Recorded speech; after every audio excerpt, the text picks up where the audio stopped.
Hello class, today we will talk about chemical properties of group 15 element. तो किसी भी elements की अगर हमें केमिकल प्रॉपर्टीज़ की स्टडी करनी है तो सबसे पहले हम बेसिक शुरुआत करेंगे उसके इलेक्ट्रॉनिक कॉन्फ़िगरेशन से। इलेक्ट्रॉनिक कॉन्फ़िगरेशन कुंडली होता है किसी भी एलिमेंट की, जो उसके बारे में बहुत सारे राज खोल देता है। अगर हम ग्रुप 15 एलिमेंट्स की बात करें तो इनका जो इलेक्ट्रॉनिक कॉन्फ़िगरेशन है वो क्या होगा, NS2Np3। ये इलेक्ट्रॉनिक कॉन्फ़िगरेशन होगा। इसका मतलब इनके वैलेंस शेल में होंगे 5 इलेक्ट्रॉन्स। ठीक है, वैलेंस शेल में 5 इलेक्ट्रॉन्स हैं। इसका मतलब ये नॉन मेटल की तरह बिहेव करेगा, क्योंकि 5 इलेक्ट्रॉन लॉस करना इसके लिए आसान नहीं है, लेकिन 3 इलेक्ट्रॉन एक्सेप्ट करना इसके लिए ज़्यादा आसान है। तो इसकी जो पहली पॉसिबिलिटी है, इट कैन एक्सेप्ट 3 इलेक्ट्रॉन्स, और ये 3 इलेक्ट्रॉन एक्सेप्ट करके क्या करेगा, अपना ऑक्टेट कंप्लीट कर लेगा। ठीक है, यानी इस ग्रुप के सभी एलिमेंट में एक टेंडेंसी तो होगी कि वो 3 इलेक्ट्रॉन एक्सेप्ट करें। ये मैं जनरल बात कर रहा हूँ, लेकिन जब हम रियलिटी में देखेंगे तो चीज़ें डिफरेंट भी हो सकती हैं। अगर हम बात करें ऑक्सीडेशन स्टेट्स की, तो इस ग्रुप के एलिमेंट्स की ऑक्सीडेशन स्टेट ग्रुप में अप टू डाउन जाने पर वेरी करती है। तो सबसे पहले हम बात करेंगे नाइट्रोजन की ऑक्सीडेशन स्टेट की। उससे पहले मैं आपको एक चीज़ बता दूं, oxidation state total loss electron या टोटल गेन इलेक्ट्रॉन को ही शो नहीं करता। वो ये बताता है कि वो अपने से ज़्यादा इलेक्ट्रोनेगेटिव एलिमेंट से जुड़ा है या कम इलेक्ट्रोनेगेटिव एलिमेंट से जुड़ा है। एक एग्जांपल मैं आपको देता हूँ। नाइट्रोजन अगर NH3 बनाता है, ओके, नाइट्रोजन अगर NH3 बनाता है, बिकॉज हाइड्रोजन की इलेक्ट्रोनेगेटिविटी यहाँ पर कम है, so nitrogen will show -3 oxidation state. पर अगर हम यहाँ पर NF3 बना दें, NF3 अगर होता है तो इन NF3 fluorine is much more electronegative than that of nitrogen. अब नाइट्रोजन की ऑक्सीडेशन स्टेट क्या होगी, +3। तो इस तरह से ऑक्सीडेशन स्टेट चेंज होती हैं। याद रखिए कि सेंट्रल एटम से अगर सराउंडिंग एटम ज़्यादा इलेक्ट्रोनेगेटिव हैं तो ऑक्सीडेशन स्टेट पॉजिटिव होगी, और कम नेगेटिव हैं तो ऑक्सीडेशन स्टेट नेगेटिव होगी।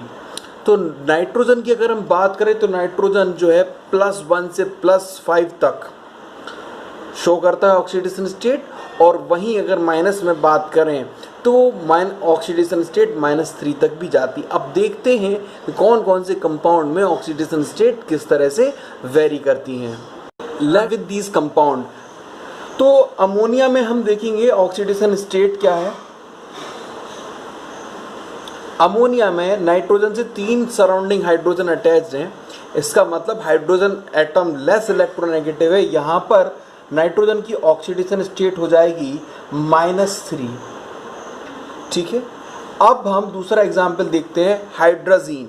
हाइड्राजीन में नाइट्रोजन की जो ऑक्सीडेशन स्टेट है वो है -2। अब -2 क्यों हो गई, क्योंकि अगर हम इस नाइट्रोजन से देखें तो 2 हाइड्रोजन अटैच्ड हैं और एक नाइट्रोजन अटैच है।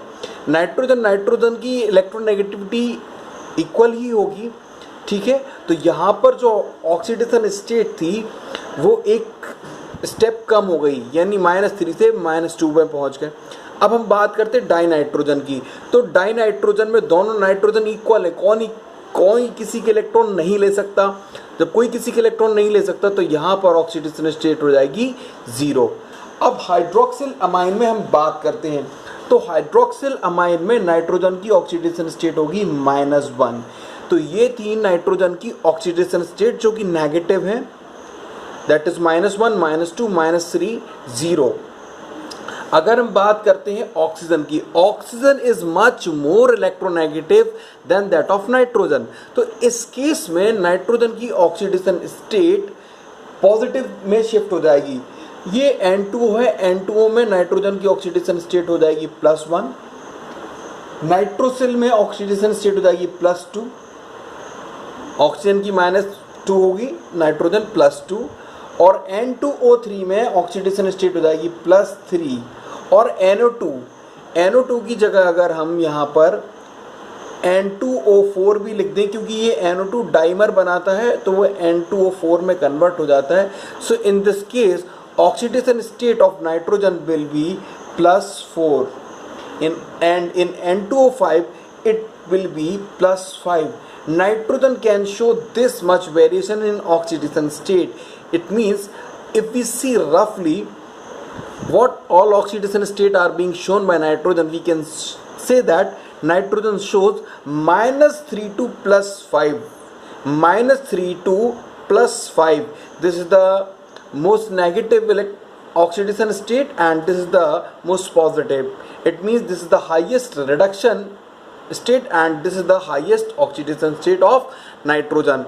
But if we talk about phosphorus, तो phosphorus में इतनी variety of oxidation states नहीं होती हैं. तो अब हम phosphorus की कुछ oxidation state देखते हैं. ये phosphorus के कुछ कंपाउंड हैं जिनमें हम इनकी oxidation state देखेंगे.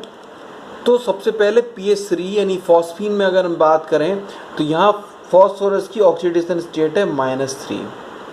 और ये ट्राईहेलाइड्स हैं. ट्राईहेलाइड्स फॉर एन एग्जांपल हम we can say that we have PCl3.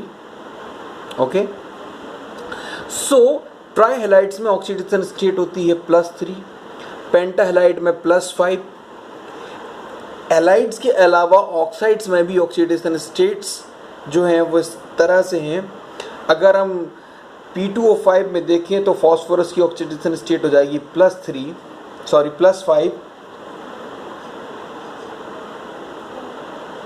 और H3PO4 में अगर हम इसकी ऑक्सीडेशन स्टेट देखेंगे तो H3PO4 में भी इसकी ऑक्सीडेशन स्टेट +5 होगी और H3PO3 में इसकी ऑक्सीडेशन स्टेट +3 होगी. तो फॉस्फोरस की जो प्राइम ऑक्सीडेशन स्टेट्स हैं वो हैं -3, +3 एंड +5. ये तीन ऑक्सीडेशन स्टेट जो हैं प्राइम ऑक्सीडेशन स्टेट हैं फॉस्फोरस के लिए. अब जैसे जैसे हम ग्रुप में डाउन टू द ग्रुप जाते हैं, यानी हम जैसे नाइट्रोजन से फॉस्फोरस, फॉस्फोरस से आर्सेनिक, आर्सेनिक से एंटीमनी और एंटीमनी से बिस्मथ की तरफ जाते हैं, तो जैसे जैसे डाउन टू द ग्रुप हम जाते जाएंगे ये जो हायर ऑक्सीडेशन स्टेट है जैसे +5 है ये बहुत कम होती जाएगी, बहुत ही कम होती जाएगी. केवल मैक्सिमम ऑक्सीडेशन स्टेट शो होगी वो भी +3 होगी और -3 भी ऑक्सीडेशन स्टेट भी कम शो होगी. अगर हम बात करें आर्सेनिक की या एंटीमनी की, बिस्मथ की, अब यहाँ से अगर हम आर्सेनिक से बिस्मथ तक देखेंगे तो मेटेलिक कैरेक्टर इंक्रीज हो रहा है. और जब किसी भी एलिमेंट का मेटेलिक कैरेक्टर इंक्रीज करता है तो उसमें इलेक्ट्रॉन लॉस करने की टेंडेंसी बढ़ती है, गेन करने की टेंडेंसी नहीं बढ़ती. तो down to the group lower oxidation state show होती हैं और वो भी पॉजिटिव वाली शो होती हैं. Higher positive oxidation state show नहीं होती. उसका एक बहुत बड़ा रीज़न है that is called inert pair effect. अब ये इनर्ट पेयर इफेक्ट क्या चीज़ है? अब ये इनर्ट पेयर इफेक्ट के बारे में समझा देता हूँ. इनर्ट पेयर इफेक्ट को समझने के लिए हम देखेंगे ग्रुप 15 एलिमेंट्स का इलेक्ट्रॉनिक कॉन्फ़िगरेशन. इलेक्ट्रॉनिक कॉन्फ़िगरेशन क्या था? NH2NP3. ओके, अगर हम नाइट्रोजन की बात करें तो नाइट्रोजन के केस में ये हो जाता है 2s2 2p3. फॉस्फोरस की केस में ये हो जाता है 3s2 3p3 और फॉस्फोरस के बाद आर्सेनिक में ये हो जाएगा 4s2 4p3. देखिए नाइट्रोजन तक एलिमेंट में थर्ड शेल है नहीं, लेकिन फॉस्फोरस से थर्ड शेल इंट्रोड्यूस हो गई है और इसके बाद भी कंटिन्यू करेगी third shell, fourth shell, fifth shell. Antimony bismuth में अगर देखेंगे तो थर्ड शेल के बाद किसी भी एलिमेंट में d ऑर्बिटल एंट्री ले चुका होता है. ठीक है, तो अब d ऑर्बिटल एंट्री ले चुका होता है और फोर्थ शेल के बाद f ऑर्बिटल एंट्री ले चुका होता है. तो इसकी वजह से क्या होता है, d ऑर्बिटल जो है और f ऑर्बिटल साइज में बहुत बड़े हैं, यानी उनमें जो इलेक्ट्रॉन्स की डेंसिटी है, इलेक्ट्रॉन क्लाउड की जो डेंसिटी है वो बहुत ज़्यादा डेंस नहीं होगी. ठीक है, उसमें कहें कि जो इलेक्ट्रॉन की डेंसिटी कम होगी, यानी एक बड़े स्पेस में ज़्यादा बड़ा क्लाउड रहेगा तो इलेक्ट्रॉन की डेंसिटी, चार्ज डेंसिटी कम हो जाएगी। तो न्यूक्लियर फोर्स कम डेंसिटी की वजह से डी और एफ ऑर्बिटल को ज़्यादा पेनिट्रेट कर सकता है। और लास्ट शेल कौन सी है? ये NH2 और NP3 वाली, ये लास्ट शेल। इस लास्ट शेल के इलेक्ट्रॉन्स पर ज़्यादा फोर्स अप्लाई करेगा।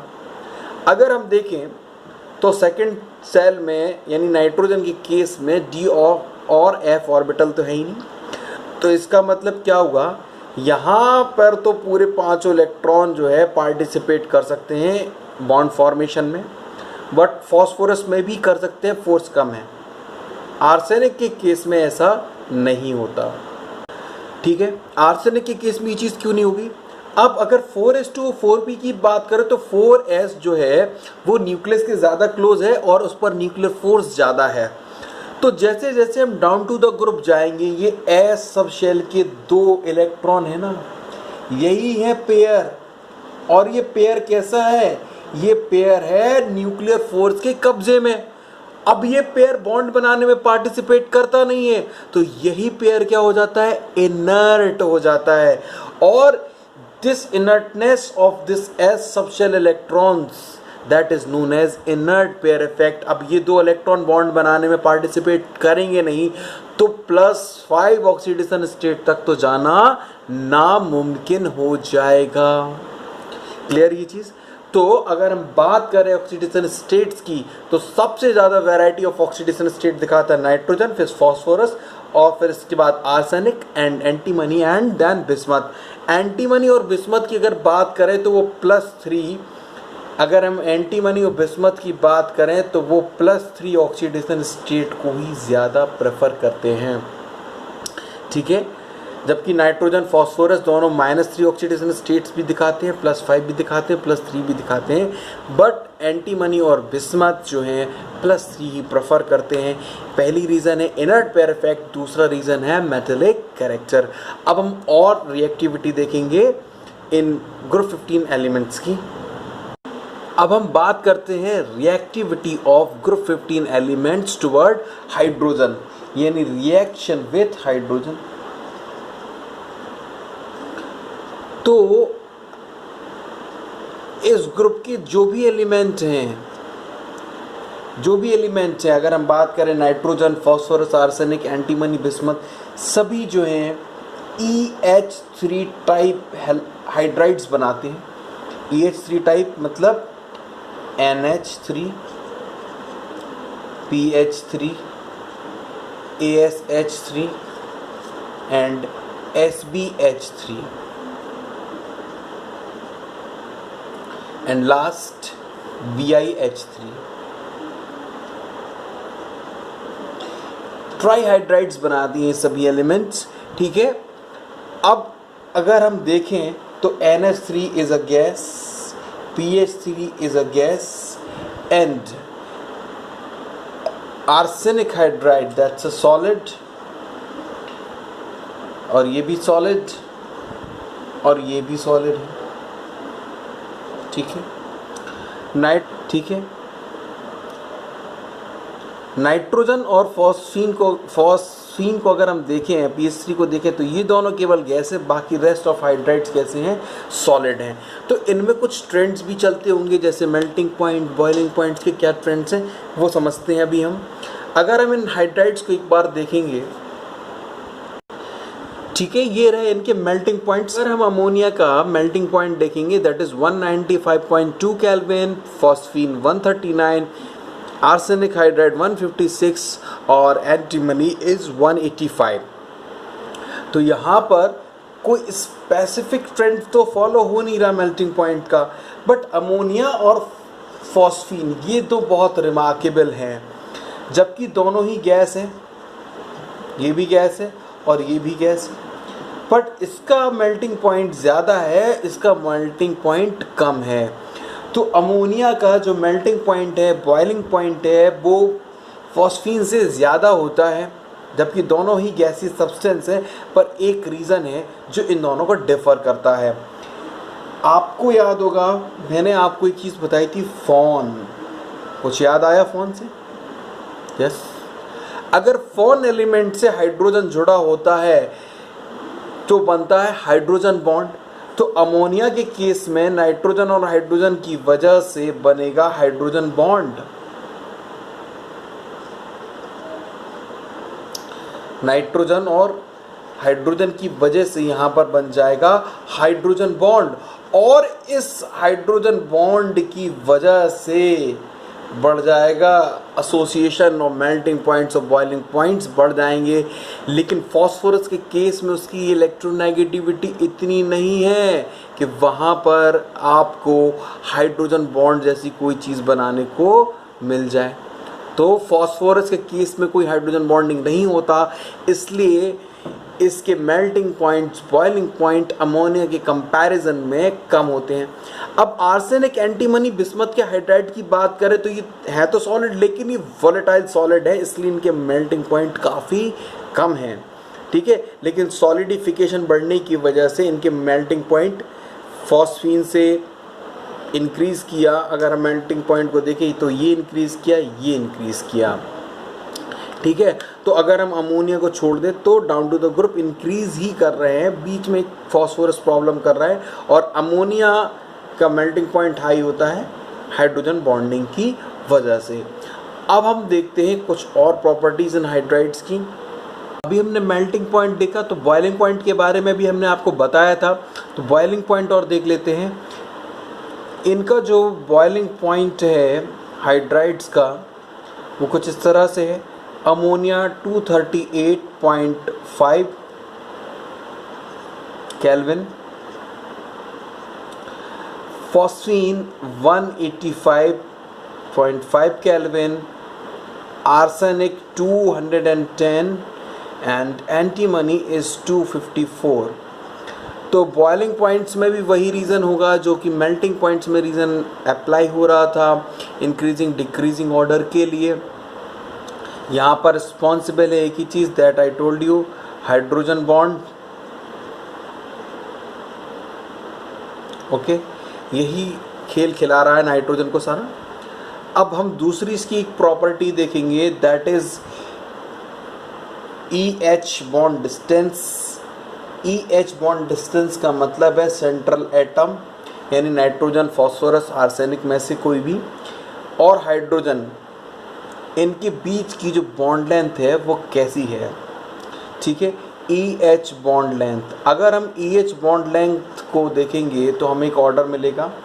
NH3 के केस में जो बॉन्ड लेंथ है वो है 101.7 पिकोमीटर्स, और PH3 के केस में जो बॉन्ड लेंथ है वो है 141 पिकोमीटर्स, और ASH3 के केस में जो बॉन्ड लेंथ है दैट इज़ 151, एंड एंटीमनी के केस में जो बॉन्ड लेंथ है दैट इज़ 170, ठीक है।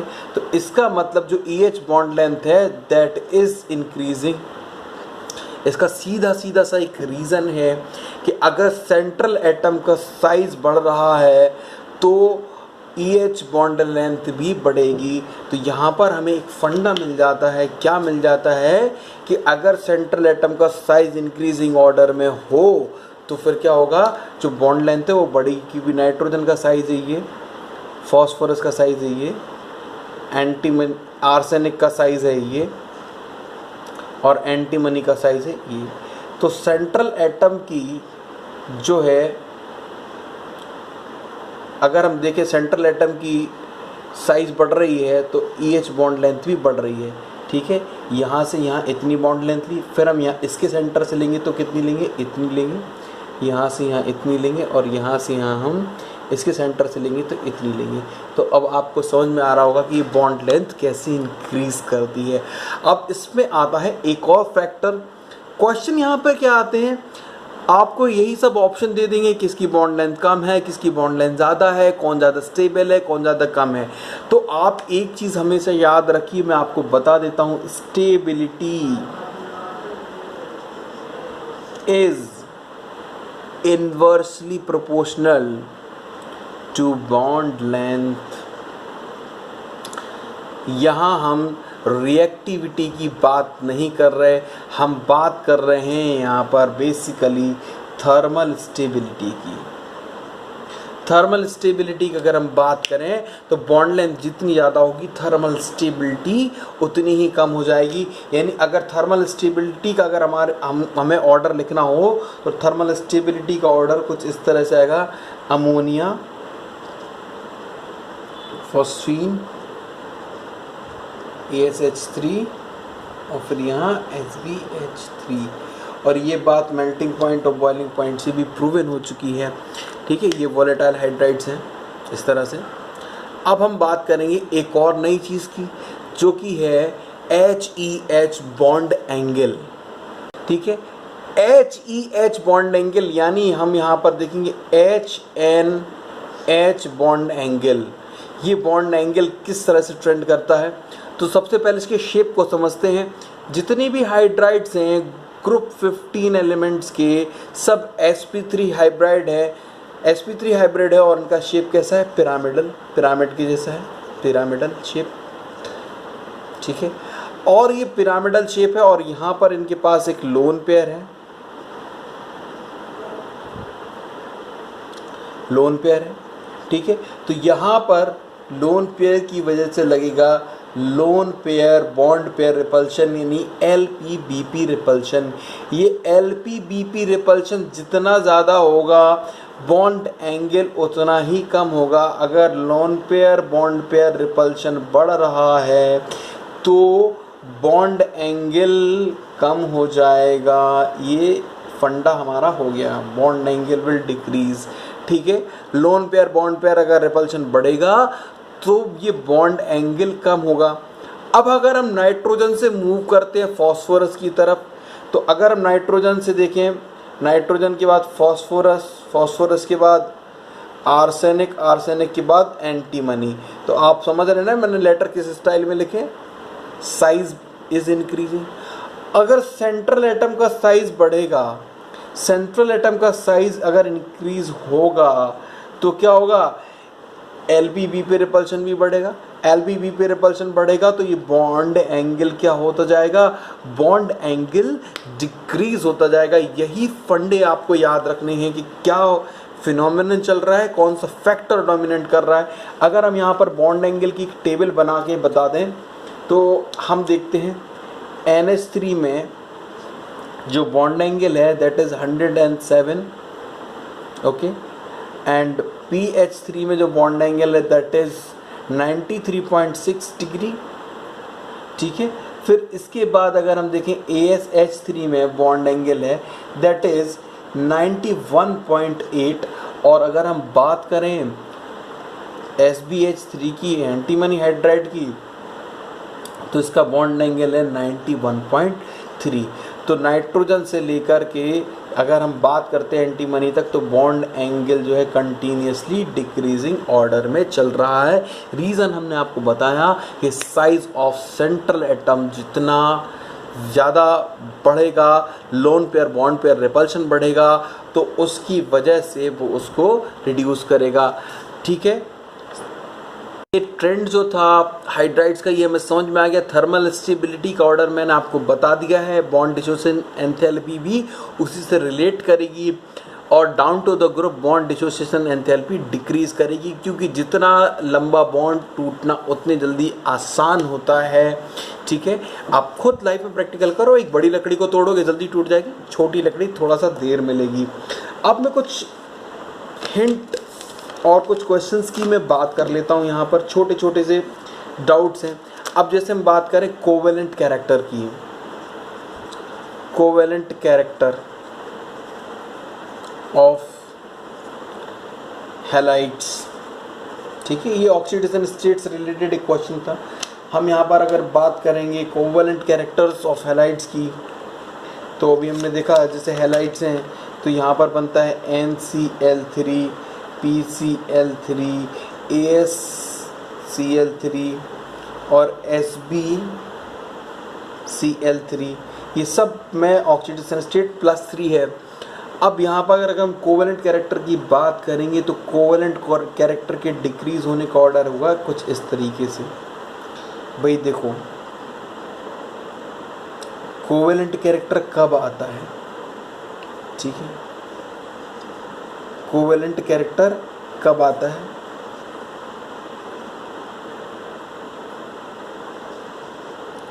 मैं आपको समझा देता हूँ।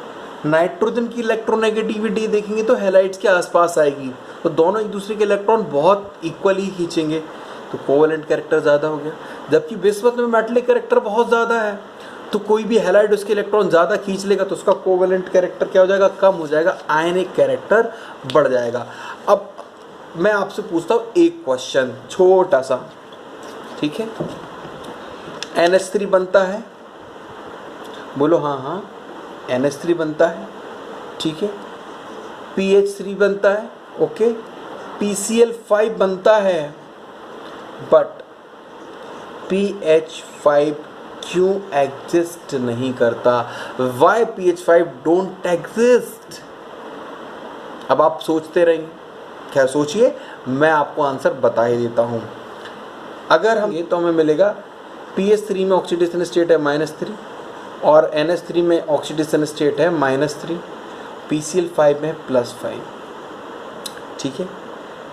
तो फॉस्फोरस को एक्साइट यहाँ पर करवाना है, तो क्लोरीन जो है, क्लोरीन के पास है 7 इलेक्ट्रॉन्स का क्लाउड और हाइड्रोजन के पास है 1 इलेक्ट्रॉन का क्लाउड।